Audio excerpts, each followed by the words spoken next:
वंदे मातरम। जय हिंद। मैं चक्रधारी शंखनाद से प्रमोद त्यागी। आज देश के विरोधियों का हुआ पर्दाफाश। दिल्ली में केजरी सरकार के होते हुए केजरी सरकार सोनिया गांधी, प्रियंका वाड्रा, राहुल गांधी, अखिलेश यादव और शरद पवार, इनके इशारे पे दंगा भड़काने की कोशिश की गई। दिल्ली पुलिस की सहनशीलता को मानना पड़ेगा। उन्हों के ऊपर सरिये बजे, पत्थरबाजी हुई, लाठियां बजी, फिर भी उन्होंने अपना आपा नहीं खोया और बड़े धैर्य से अपने आप को संभाला। चाहते तो वो गोली भी चला सकते थे, परंतु उन्होंने अपना आपा नहीं खोया और बड़े शांति ढंग से इन लोगों के आतंक को हैंडल किया। दिल्ली में मचाया आतंकवादियों ने तांडव और इस तांडव के जिम्मेदार अरविंद केजरीवाल, सोनिया गांधी, राहुल गांधी, प्रियंका, अखिलेश यादव, शरद पवार, राकेश टिकैत, जोगिंदर यादव, सलीम खान हैं। इन सब का नारकोटिक्स टेस्ट होना चाहिए और देशद्रोह का मुकदमा इन लोगों के ऊपर लगना चाहिए। हमारी राष्ट्रपति महोदय, सुप्रीम कोर्ट और प्रधानमंत्री को हम आग्रह करते हैं कि केजरीवाल को तुरंत हटा देना चाहिए और मेरी उन सिख भाइयों से अपील है जो गुरु गोविंद और गुरु नानक को मानते हैं, वो अब बाहर आए। जो देश से प्यार करते हैं मेरे सिख भाई, उनसे अपील करता हूं कि वो 1% खालिस्तान चाहने वालों का साथ ना देकर देश के साथ आए। और सभी किसानों से अनुरोध है कि किसानों के नाम पर राकेश टिकैत, योगिंदर यादव और सलीम खान जैसे भेड़िए ने किसानों के नाम को गणतंत्र दिवस के दिन आतंकवादी गतिविधि का प्रदर्शन किया है।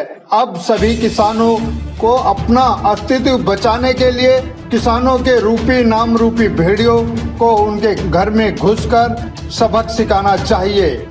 इन भेड़ियों ने जो राष्ट्र की प्रॉपर्टी ध्वस्त की है, इन तीनों भेड़ियों की संपत्ति को जब्त करके राष्ट्र प्रॉपर्टी की भरपाई करनी चाहिए। हमारा सुप्रीम कोर्ट, राष्ट्रपति और प्रधानमंत्री जी से अनुरोध है कि इन सभी दरिंदों को नीलाम करके इनके ऊपर नारकोटिक्स लगाए और देशद्रोह करार करके इनको गोली मार देनी चाहिए और केजरीवाल को तुरंत मुख्यमंत्री पद से उतार कर राष्ट्रपति शासन लगा देना चाहिए। हमारी दिल्ली वासियों से भी अपील है कि वो पहचाने केजरीवाल जैसे शैतान को जो 2020 और 2021 में 2 बार नरसंहार कर चुका है। क्या आप इतने कमजोर हो गए हो जो लाइट बिल और राशन के चक्कर में इस शैतान को वोट देते हो? मैं सराहना करता हूं दिल्ली पुलिस की कि उन्होंने इतना कुछ होने पर भी अपना संयम नहीं खोया। वो चाहते तो गोली चला सकते थे, उन्होंने सरिया खाया, लाठी डंडों की मार खाई, पत्थर खाए, मगर अपना संयम नहीं खोया। हम दिल्ली पुलिस को सैल्यूट करते हैं। हमें दुख इस बात का है कि घर काश हम देश की आज़ादी सुभाष चंद्र बोस, चंद्रशेखर आजाद या भगत सिंह द्वारा लेते तो शायद ये हरामियों का चेहरा हमें देखने को नहीं मिलता। पर अफसोस है कि हमें आज़ादी अंग्रेजों के पालतुओं द्वारा मिली है, जिसका हम हर्जाना भुगत रहे हैं। अगर उन वीरों में से एक भी सपूत जिंदा होता तो आज भारत विश्व गुरु होता।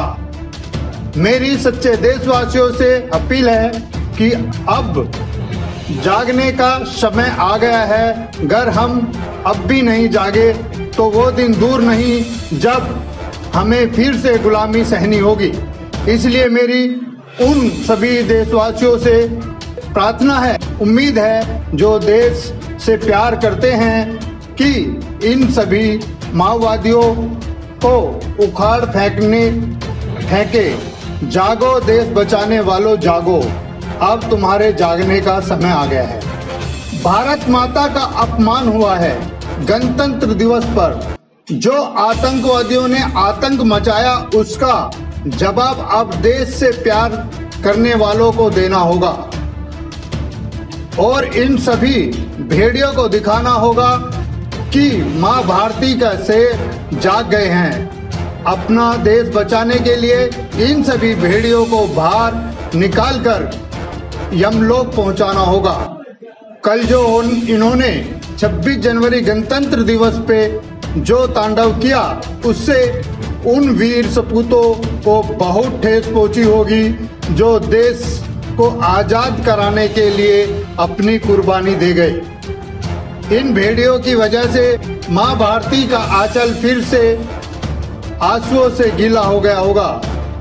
झुका दिया इन भेड़ियों ने देश के किसानों का सर, झुका दिया इन जालिमों ने देश के जवानों का सर, झुका दिया इन जालिमों ने देश के संविधान का सर, झुका दिया इन्होंने सांसद और पार्लियामेंट का सर, झुका दिया सुप्रीम कोर्ट का सर और जन जन का सर, झुका दिया इन्होंने उन महान सपूतों का सर जो हंसते हंसते अपनी जान देश को बचाने के लिए दे गए। अब हम सभी देशवासियों को जागना होगा और इन भेड़ियों दंगाइयों के हाथों से देश को छुड़ाना होगा। आज की इस वीडियो में इतना ही। मैं अपनी वाणी को विराम देता हूँ। वंदे मातरम। हमारे चैनल को सब्सक्राइब करें, कमेंट करें, लाइक करें। कमेंट में जय हिंद लिखना ना भूलें। वंदे मातरम।